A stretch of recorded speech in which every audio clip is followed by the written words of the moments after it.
Болды, камера қосып, дауыстарымыз бәрі тазалап. Сабаққа жинаққа түрде қатысамыз. Иә? Иә.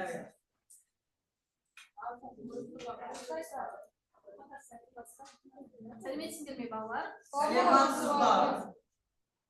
Жақсы. Бүгін күйлерің қалай? Сабаққа дайындықтарың жақсы ма? Иә, өте керек. Бүгінгі сабаққа сәтті келмейміз. Енді бүгін біздің сабағымыздың тақырыбы Қазақстандағы туризм, бүгіні мен болашақ тақырыбын өтеміз.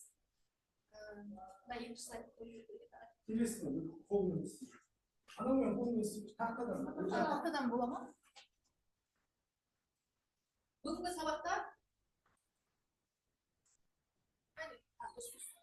сабақта балалар біз эссенің құрылымы мен даму жүйесін сақтап, мәселе бойынша ұсынылған шешімнің артықшылығы мен кемшілік тұстарын салыстыра отырып, өз ойларын дәлелдеп, аргументативті эссе жаза алатын боласыздар.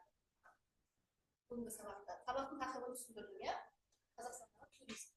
Енді балалар, мына жердегі сандық бар, осы құпия сандықтың ішінде сіздерге арналған сұрақ бар. Иә? Соған жауап берейік. Бірінші сұрақ бойынша сіздер.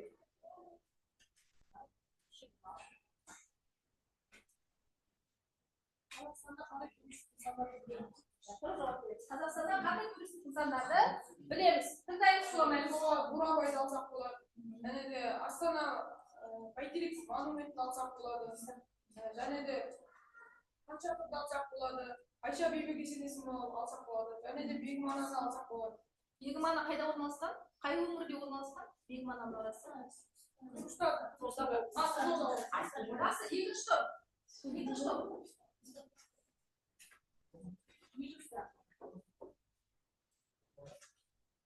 Қай туристік жерлерде болдыңыздар? Иә, жаңа туристік аймақтарды айтып қой біз, иә? Мәдени сауықтыру орындары бар бізде. Және демалыс орындары бар, курорттық жерлер бар, иә? Соны қандай туристік жерлерде болдыңыздар?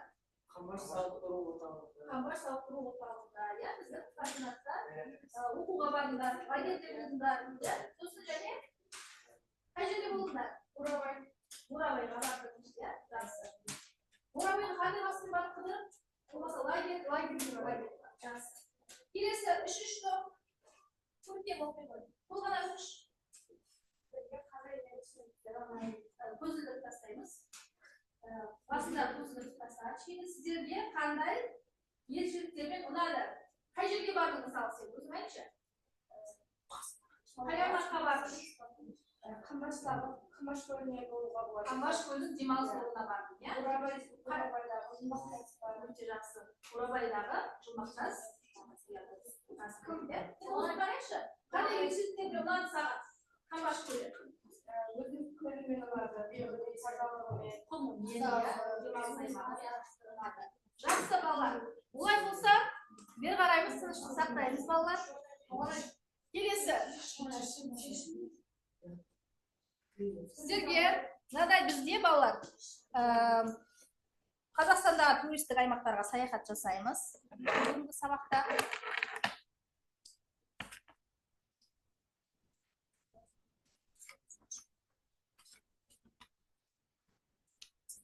Мінекей.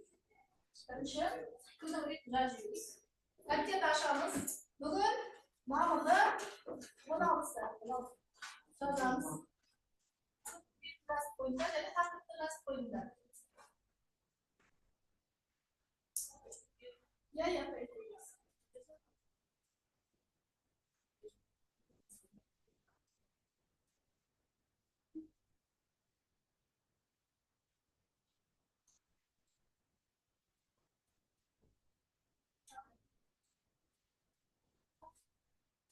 Болды, балалар, шуламаймыз. Қазақстандағы туризм.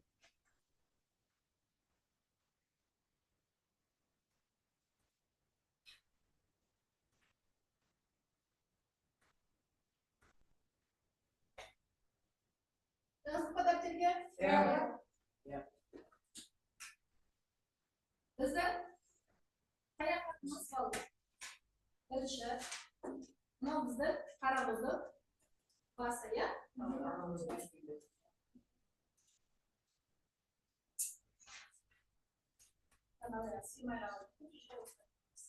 Қарабұздың артындағы бірінші тапсырма. тақтада тұр ғой, иә? Мәтінді оқу барысында маңызды деп ойлаған сөз тіркестерінің астын сызамыз. Бұл бірінші топтың тапсырмасы. Және астында жаңағы тапсырманы орындау қадамдары тізбектері бар. Мәтін мазмұнын түсінеді, маңызды сөз тіркестерін іріктеп астын сызады. Сіздерге топ басшысы, үш топта, бізде үш топ басшысы бар, иә? Бағалау парақтарын беремін. Соған топтың құрамындағы адамдардың есімін жазып, дискретті бойынша бағалап қоясыздар. Екінші топта бізде айгербес. Үшінші топта бізде кім? Енді бірінші парагоздың сұрағы, бірінші мәтін бойынша сендерге негізгі не дедім? Сөз тіркестерін іріктеп астын сызасыңдар. Екінші топ, осы мәтін бойынша кестені толтырасыңдар. Астында дискрет тұр, бес оқушыны жазып қойып бағалайсың. Бірге айтып өтеміз. Үшінші топ, осы мәтінді оқып аламыз, тақтада тұр, иә? Дұрыс кестесін толтырасыңдар. Сонда оқушылар тұрып шығып айтасыңдар. Мысалы, төрт тапсырма тұр ма? Төрт оқушы шығып бір-біреуден айтасыңдар. Мына мәтінді сендерге үлкен қылып көрсетіп қояйын, иә? Көріп тұр ма?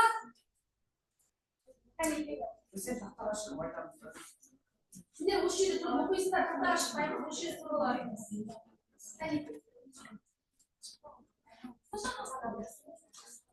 Болды. Дайын аламыз балалар. Мына жерге.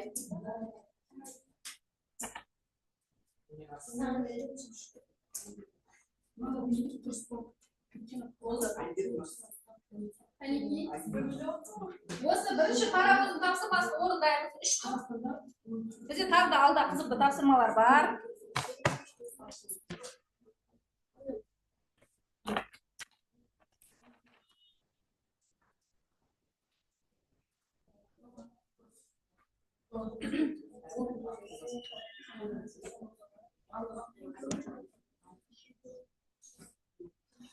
Olsam filmi veririz.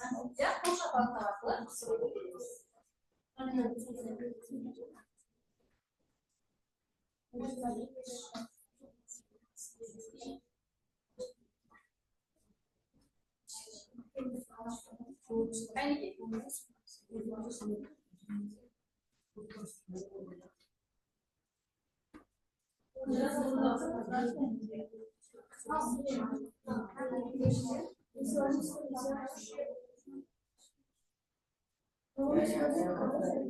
Ben muhtarım valla.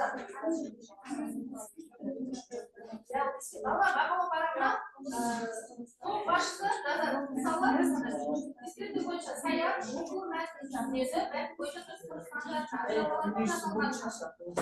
iki baldan bir baldan koyup oturasınlar ya.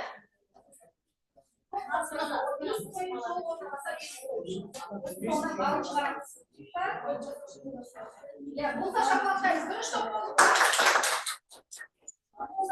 İki stop. Bir stop. Sen ikisini diyoruz. Geçen onlarımız. Ondan da tanız.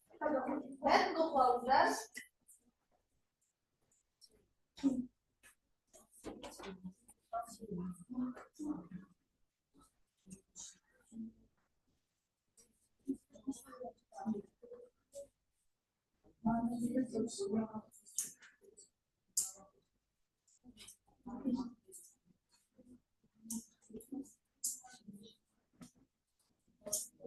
Vallahi bir minut vaxtlarınız qaldı, deseniz.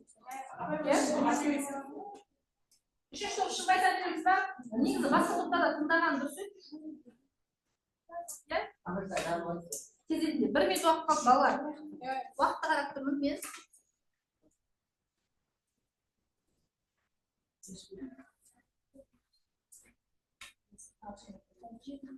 Саяқ оқи көшкен. Тыңдаймыз, мәтін бойынша қызмет. Ол жауабымыз дұрыс. Өйткені Қазақстанда 400-ден астам туристік фирмалар қызмет етеді. Дұрыс па, бұрыс па? Дұрыс. Келесі, екіншісі бұл ғана оқиды. Жарайсыз саяқ.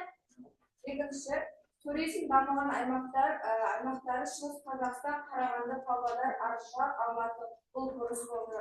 Дұрыс па? Мәтіннен оқыдық қоя? Жақсы. Келесі, үшіншісі, кім оқиды? Жауқаз, дауысыңыз қатты шыға, білсеңіз. саласынан елдеушіге түсетін қаржы мұнайда түсетін табыстан кейінгі үшінші орында тұр. Жауап дұрыс. Дұрыс па? Иә, туризм саласынан ел бюджетіне түсетін қаржы, мұнайдан түсетін табыстан кейінгі үшінші орында тұр. Дұрыс. Келесі, төртіншісі. Айару. Туризм саласында бәсекелестік пайда болса сапалы көрсеткіштер де артып түседі. Дұрыс. Дұрыс. Енді оқылым мәтінін түсінеді, мәтін бойынша дұрыс бұрысын ажыратады. Дұрыс бұрысын ажыраттық оқылым мәтінін түсіндік па? Жақсы, үшінші топ. Келесі, бірінші топ болды па? Ерасыл жарайсың. Қазақстанда 400-ден астам туристік фирмалар қызмет етеді. Дұрыс. Қане, бірінші топтың тапсырмасын шығарайық. Қалай қоямыз бұлда? Міне, мәтін оқу барысында маңызды деп ойлаған сөз тіркестерін астынсаңыз, бірінші мәтіннің мазмұнын түсінеміз, және маңызды сөз тіркестерін іріктеп астынсаңыз. Қане, кімді шоқтай? Ақтау Сити, иә, маңызды сөз тіркестері. Сосын Бурабай, Жаңа-Іле, және туристік фирмалар жатады ма сөз тіркестеріне? Маңызды сөз тіркестерін табайықшы, бүгінгі сабағымызға қатысты. Қайда Айару? Есімдік қайда? Дамыған аймақтар, туристік фирмалар сөз тіркестеріне жатады ғой, иә? Кәусар, тағы да айтамыз. Туристерді тасымалдау. Жақсы айтасың, дұрыс, туристік тасымалдау. Және қандай мәселелерді шешуді септігізді әлеуметтік мәселелер жатады ғой, иә? Және тағы да дұрыс, инфрақұрылым. Сосын инфрақұрылымдарды жетілдіру, иә? Осы мақсаттарда жасалды. Осы сөздер, осы мәтін ішінде маңызды деп ойлайсыздар. Және астын сыздыңдар ма? Жақсы. Кім оқиды? Мирас оқимыз. Туризмнің дамыған аймақтары Алматы, Шығыс Қазақстан, Павлодар, Қарағанды және тағы. Міне балалар, бірінші мәтін бойынша кестені толтыраңыз. Тілдік ерекшелігін жазасың, мәтіннен үзінді келтіресің, мәтіндегі термин сөздерді анықтайсыңдар. Үшінші комментарий айтамыз. Кәне? Мәтіннен үзінді туризм дамыған аймақтары Алматы, Шығыс Қазақстан, Павлодар, Қарағанды және тағы. Тілдік ерекшелігі термин сөздер бар ма? Иә, термин сөздер. Қандай? Айлемез оқи ғой. Мирас, оқисың ба? Оқи ғой. Тілдік ерекшелік мәтіндегі термин сөздер. Термин, туризм, аймақ. Күрделі сөз. Айлемез, толықтырып өтейікші. Термин сөздер. Халықаралық термин сөздер. Барлығына да түсінікті. Инфрақұрылым, Жақсы, тамаша. термин, күрделі сөздер, естері және Туризм. Комментарий өздерің ойларыңды айтыңдаршы. Комментарий айтыңдаршы. елдің дамуына үлес қосатын маңызды сала ретінде көрсетіледі. Қай сала? Туризм саласы, иә? Өте жақсы. Жарайсың. Енді топ басшылары, топтарыңызда оқушыларды бағалауға бірге жұмыс жасадыңыздар ғой, иә? Бағалауды ұмытпаңыздар. Әділ бағалаңыздар, иә? Енді келесі балалар. Бізде келесі алғашқы паровозымыздың екінші вагоны бар. Оған байланысты тапсырмаларымыз бар.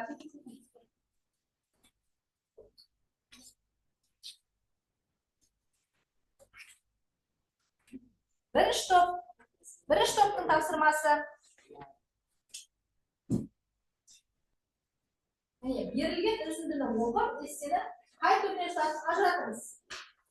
Иә, осының тапсырмасы бар. Міне оның тапсырмасы міне. Астында тест түрінде берілген және тапсырмалар бар. Екінші топ.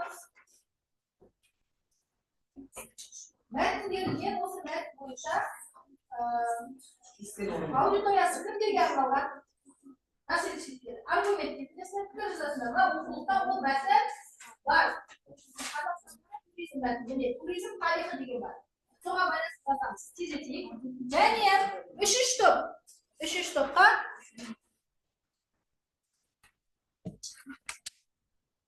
тапсырмасы Қазақстандағы туризмнің болашағы жастардың қолында деген тақырыпқа эссе жазасыздар. Дәптерге орындаймыз. Бұл екінші паровоздың алғашқы вагонының тапсырмасы балалар.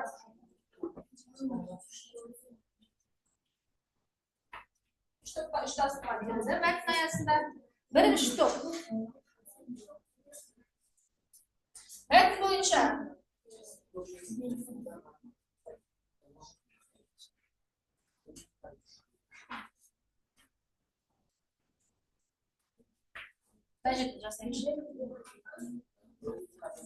Міне, берілген үзіндіні оқып, эссенің қай түріне жататынын ажыратыңыз, көтерілген даулы мәселені анықтайсыздар, сіздер берілген мәтін бойынша. Мәтінді оқып алыңыздар, түсініп алыңыздар. Я және астына тапсырма бар. Мәтін эссе түрінде жазылған шығармашылық па, анықтамалық па, аргументативті ма, сипаттамалық па, қайсысы? Біреуін белгілейсіздер. Мәтінде қандай даулы мәселе көтерілген, соны іште табасыздар. Әлемдік туризмнің жағдайы ма, қазақстандық туризмді дамыту ма, еліміздегі жарнама бағытының төмендігі ма? Осы міне астында дескриптор бар, топ басшылар бағалап өтесіздер.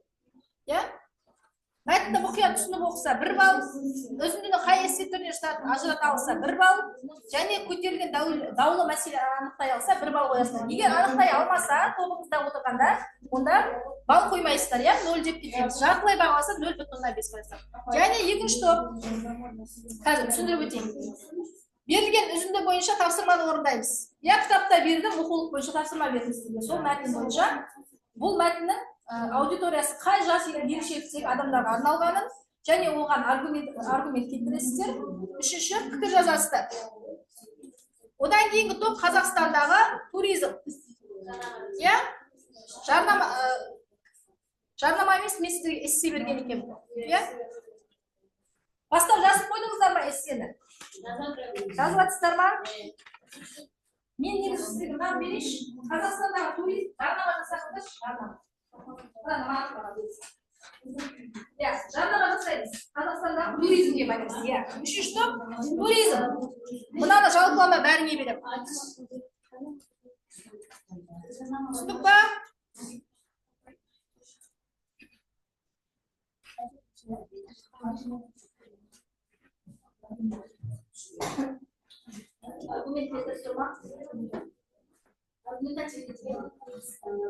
Себептердің барлығын ақсап болмақта.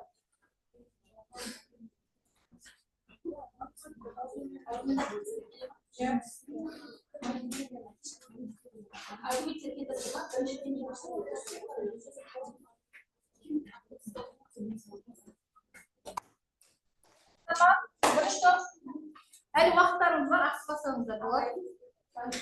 2 минут уақыттарыңыз бар.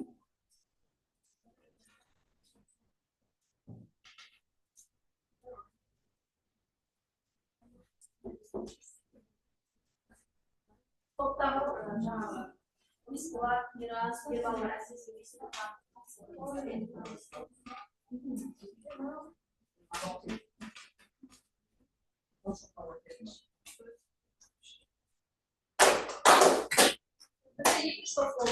болды. Енді балалар үшінші топқа Қазақстандағы туризмге байланысты жарнама жасауға тапсырма берді.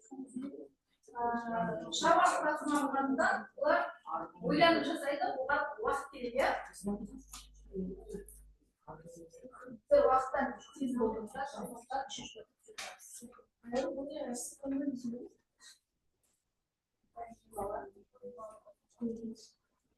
Балалар тікелей сабақ болып жатыр.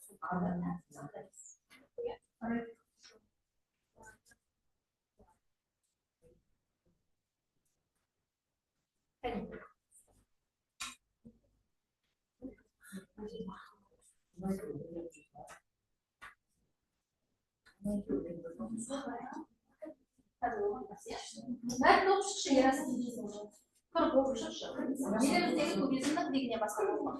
Еліміздегі туризмнің дамуы үшін баға мен сапа өсуі қажет. Расында кез келген демалушы қызмет көрсету сапасы жоғары жерде ғана еңбектен болады ғой. Кәсіпкерлер бағаны белгілегенде қандай талаптарға сүйенеді екен деп таңғаласың. Одан кейін бар болу мәселесі алдымызда шығады. Оқып шығамыз мәтінді.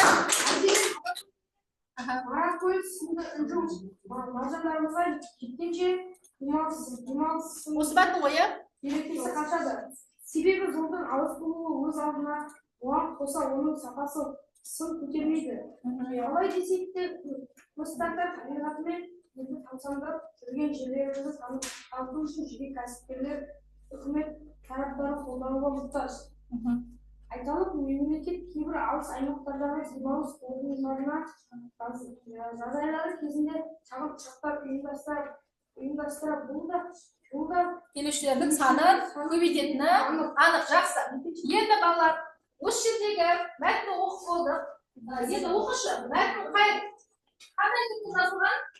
Мәтін аргументативті эссе түрінде жазылған. Оны қайдан білдік? Өйткені Не үшін әлеуметтік мәселені көтерген? Біріншіден, екіншіден де нақты аргументтер келтірген. Біріншіден, халық демалыс аймақтарына баруға мысалы мұқтаж. Адамдарға демалыс керек қой, және сосын мәтінде қандай даулы мәселе көтерілген? Қазақстанда туризмді дамыту. туризмді дамыту мәселесі көтерілген бар. Жақсы. Дұрыс. Екінші топ. Кім оқиды, кәнекей? Мирас оқиды. Ол мәтіннің аудиториясы оқушылар және жасөспірімдер үшін. Иә. Аргумент Бұл келтірші. мәтіннің аргументі туризм бұрыннан бар, алғаш діни мақсатта басталған. Жақсы. Пікір айтайыншы. Давай. Туризм маңызды, пайдалы және танымды атқаратын сала ретінде. Туризм ел білімге білім алуға мүмкіндік береді. Келесі, үшінші топ. Жарнама жасадық па? Қазақстандағы туризм тақырыбында жарнама. Қытайға Бұл елге келген әрбір турист өзіне ерекше әсер алып қайтады. Шығысында Асқар Алтай таулары мен Мөлдір өзендер, оңтүстігінде Көне Түркістан мен Шымкенттің шежірелі жерлері бар. Батыстағы Каспий теңізі мен Маңғыстау шөлдерінде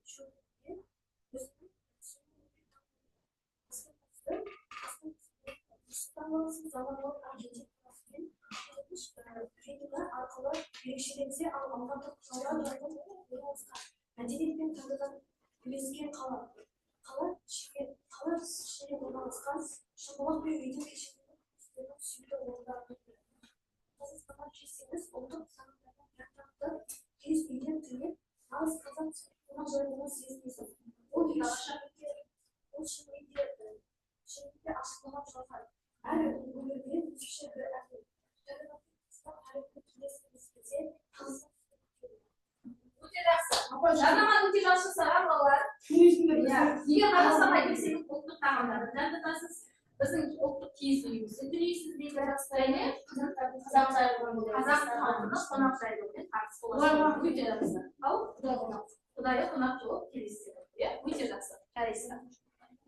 Осы жарнама жазған кезде ат салыстырмадан қошқаты бағалаймыз. Енді балалар, келесі тапсырма біздің үшінші вагонымыздың тапсырмасы балалар. Міне. Бірінші топ. Мәтіннен алынған үзіндіні оқисыз. Қара мен берілген сөздердің керекті жазасын қолданып, сөйлемді қайта өңдеп жазамыз. Мысалы, мына жерде қарамен жазылған сөздер бар. Насихаттау, бірқатар, тұрғыда, кем түспейтін деген секілді. Осыларды қайтадан өңдеп, сол сөйлемді жазасыздар. Басқаша сөзбен келтіріп жазасыздар. Келесі, екінші топ. Мәтінде көтерілген мәселелер бойынша тұжырым жасаңыз. Жаңа сіздер мәтін бойынша жұмыс жасадыңыздар ғой, сол мәтін бойынша тұжырым жасайсыңдар. Кітаптағы, оқулықтағы тапсырма бойынша тұжырым жасайсыңдар. Келесі, үшінші топ.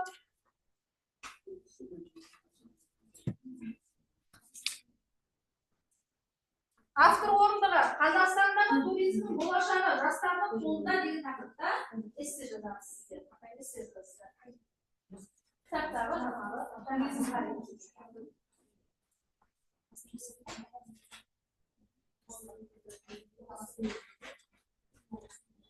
Бағалы ұмытпайтын тоқтатпас.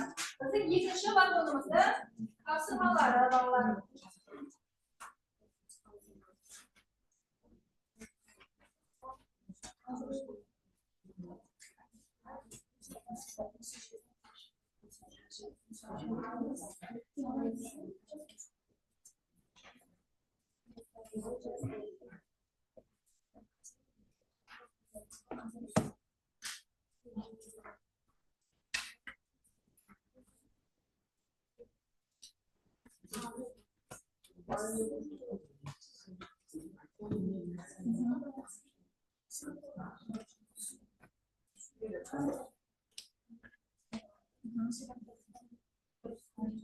Насихаттауды таныту деген сөздер мамандардан болады.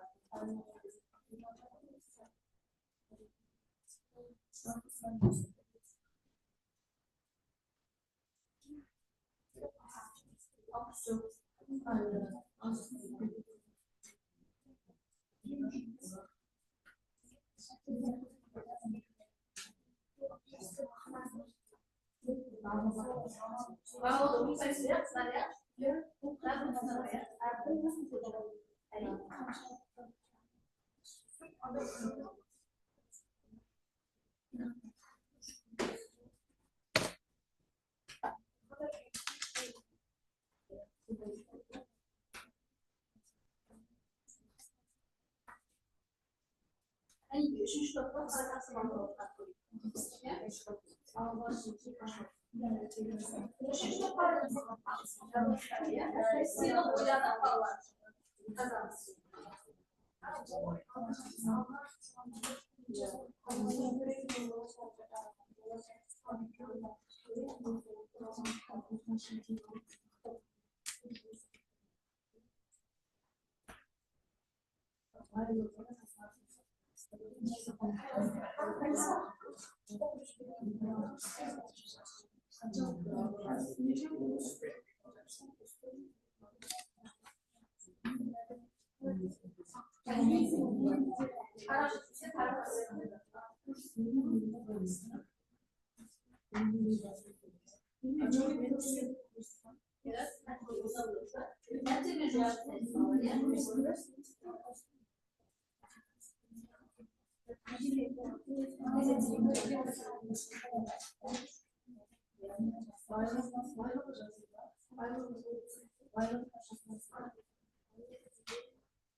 Peki orada bulduk babalar.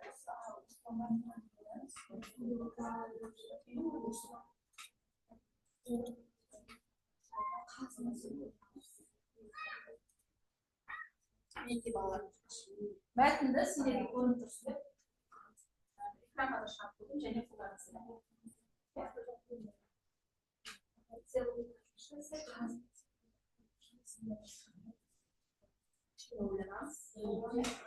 Қазынасы дейді, байлығы.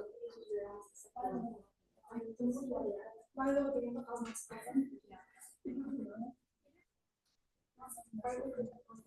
Сөйлемнің шыққыда, мағынасына қарай қысқанды бір қайсысы. Қазынасы. Мұрасы деп алсақ таза болады.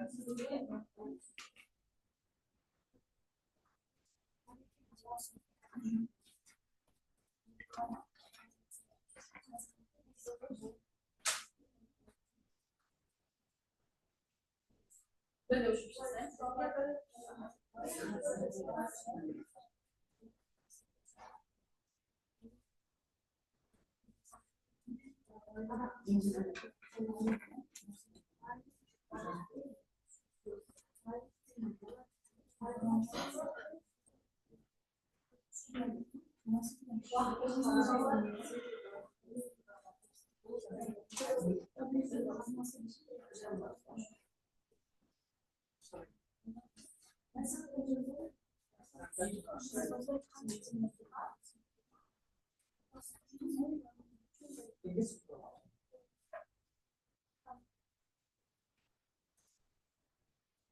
Бізде тек алда тағы да тапсырмалар бар, қазір үлгермей қаламыз, иә?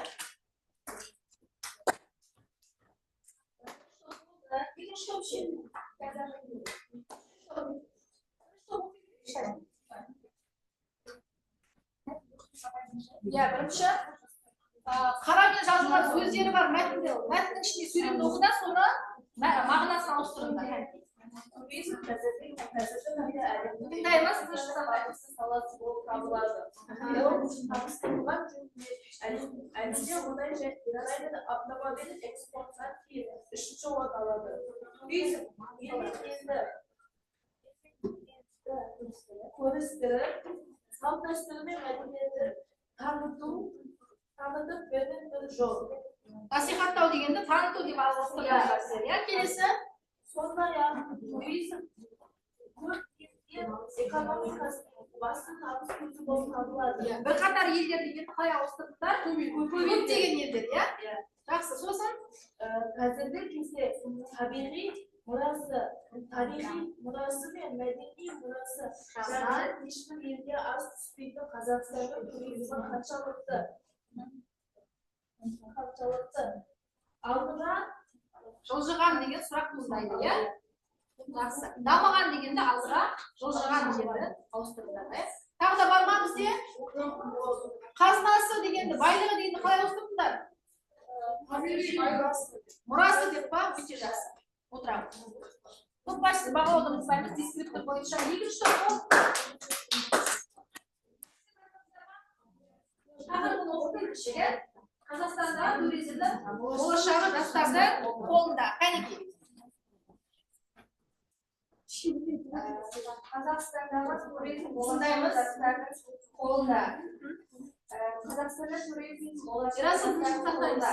туризм өте мықты мамандықтардың жұмыстардың бірі. Менің ойымша қазір жастар көбісі осы мамандыққа қызығады. Өйткені бұл мамандық шет елдерге саяхаттауға, мәдениет пен салт дәстүрін білуге үлкен септігін тигізеді. Қазіргі жастардың туризмге өте қызық жұмыс әрі бір жерге барып саяхат жасауға өте қызық мамандықтардың бірі. Келесі. Екінші топ. Туризм тарихы деп аталатын мәтін бойынша сіздер тұжырымдар жасайсыздар. Мәтінге көтерілген мәселелер бойынша бағалауды ұмытпаңыздар. Қазір топ басшылары шығып, әр топ Менің ойымша бағалайсың. туризм адамзат тарихында маңызды рөл шығарады. Себебі мен оны былай түсіндіремін. Туризм тек демалыс емес, сонымен қатар рухани даму.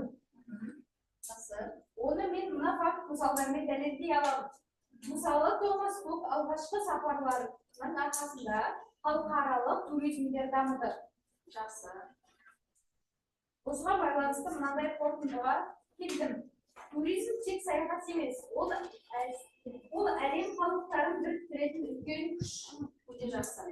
Туризм деген тек қана саяхаттау ғана емес, әлем халықтарын біріктіретін күш. Өте жақсы көріністіңіздер. Тамаша. Үшінші топ оқыдық эссені, иә? Енді балалар, біз кезекті топ басшыларына берейікші. Бағалап өтіңіздерші. Тобыңыздағы оқушыларды. Біз 10 баллық жүйемен бағаланамыз балалар, иә? 8, 9, 10 деген бағалаған оқушылар 5 алады. 6, 7 деген оқушылар 4 алады, иә? Одан төмен алған оқушылар 3 деген бағаланады, иә? Қайнекей. Әр топ мүшелерін бағалаймыз. Я сіздер жұмыс жасап отырғанда сіздер білесіздер. Мадиарды бірінші тапсырма бойынша. Мадиарды, Кәусәрді, Сандуғашты, Ерасылды, Аянды. Неше балл тапсырма бойынша бардыңдар? 1,5 балл бойынша. Мәтін мазмұнын түсіне алды ма? Түсіне алды. Маңызды сөзді кезден іріктеп асты ма? Бәрін асты ма? Жақсы. Келесі тапсырма бойынша? Екінші тапсырма бойынша Мадиарға, Кәусарға, Сандуғашқа, Аянға 2 балдан қойдым. Бұл жерде Мәтінді мұқият түсініп оқи алды ма? мәтінді мұқият түсініп оқу, өзінің қай есептігіне санатын ажыратып, көтерілген даулы мәселені анықтай білді. Анықтай білді ма? Жақсы, тамаша. Үшінші тапсырмада Мадиарға, Кәусарға, Сандуғашқа, Аяруға 2 балдан қойып шықтым.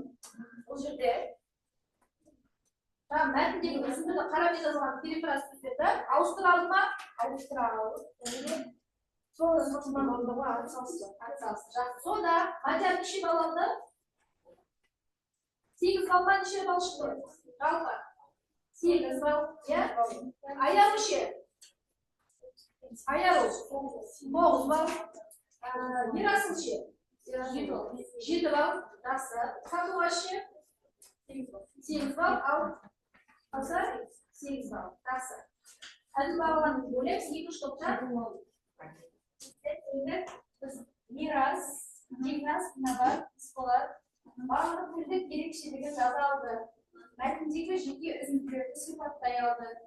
Әр бөлік бойынша пікір білдіріп комментарий жазды. Бірінші тапсырма бойынша балалар, иә? Келесі екі балдан берді. Келесі тапсырмада Дигнас аудиторияда жақсы анықтай білді. Набар, Мирас, Сколарда дәл солай жақсы жұмыс жасады. Неше балл еді? Әрқайсына балдан жақсы, 2 балдан. Келесі аргументті қолдана отырып, біздің топтағы балалар өз пікірлерін жақсы білдіре білді. Бірақ бұл пікірлер толық қамтылмаған болғандықтан мен оларға 1 балдан қойдым. Өте жақсы. Сонда жалпылама алған кезде жекелей оқушыларға айтып өтеміз. Мирасқа неше балл қойды? Мирасқа бұл барлығы Мирасқа 8 балл қойды. Жақсы. Келесі Сколарда 7 балл қойылды. Жақсы. Диназға 8 балл. Инабатқа 9 балл қойылды. Екінші топ басшысына 8 балл. Өте жақсы. Отырамыз. Келесі осы балл бойынша бағалаймыз балалар. Келесі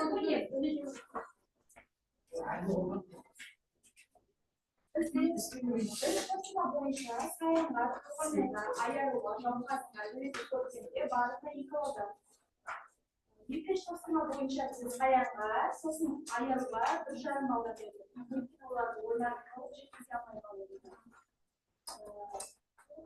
Сіз жауынқасынға 2 балдан ойларын толық жеткізіп, оның бәрін тапсырманың бәрін ашып алды. Жақсы. Үшінші тапсырма бойынша Саянға, туған айға жауқазынға көркемдік балды, ал ержанға аяруға 1,5 балды. Сонда барлығы жалпылай оқушыларға айтамыз де. Саянға 8, туған айға 8 балл, ержанға аяруға 7, жауқазынға 9. Осылай сауатты түрде бағалауымыз керек әділия.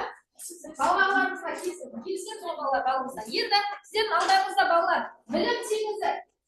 Барлығын түсінбеңдер, ақ жеріңдерді қоясыңдар, ештеңе түсінбесеңдер, қызылды қоясыңдар, әлде түсініксіз болса, жасылды бағалаймыз. Мәжеге қойшамыз балалар, рефлексия. Енді білім теңізі бойынша, кемелер бойынша бағалаймыз. Іліп шығамыз. Енді үйге тапсырма қояйықшы, балалар. Міне, үйге тапсырма Қазақстандағы туризм бүгіні мен болашағы тақырыбында эссе жазып келеміз, балалар. Қараймыз. Келдедім. Жеркендені жарыстап шығайын.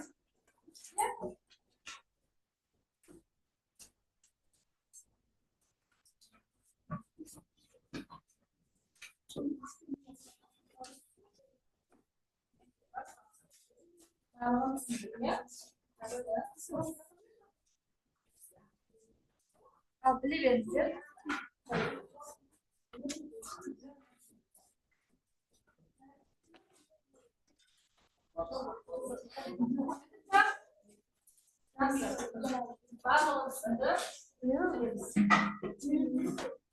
Үйге тапсырманы балалар дәптерге жазып алайықшы. Эссе жазып келеміз, үйге тапсырманы отырамыз, жақсы, есколар. Артық мені жиыны. Біздегі вагонның соңғы балалар вагоны бар. Бұл бойынша қазір сіздерге сұрақ қойып шығамын. Сабақ беріп шығайын. Жалпы Қазақстан туризмін дамытуда жарнаманың рөлі қандай? Жарнама жасау керек па бізге?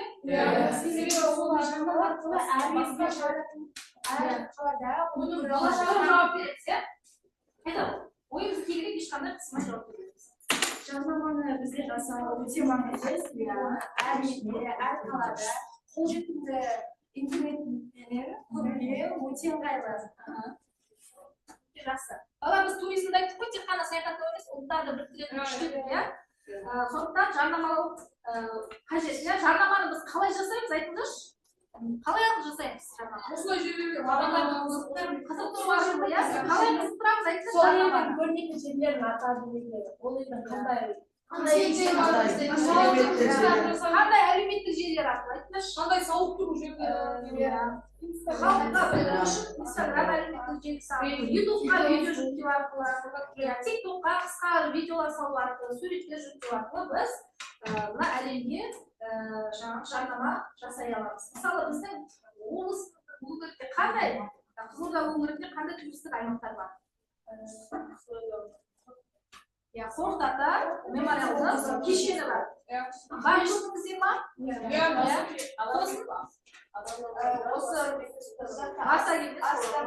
Арса бар, кесенесі бар. Жылда бізде жас түлектер мектеп бітірушілер сол жаққа барып, түнейді. Және Бегмана кесенесі бар. Мына біздің ауылымыздың тұсында қандай тағы да бар? Шуылған. Бұл қандай батырмен байланысты? Батырмен байланысты. Жақсы, балалар. Бүгінгі сабаққа жақсы қатыстыңыздар деп ойлаймын. Сабақта жақсы дұрыс түсіндіңіздер ғой, иә? Туристік аймақтардың қандай түрлері бар, қандай бағыттар бойынша бөледі? ішкі саяхат. Ішкі туризм бар, иә? Біз осының ішіндегі ішкі туризм Қазақстанда туризм деп айтамыз. Жақсы, балалар. Айтамыз, сау болыңыздар.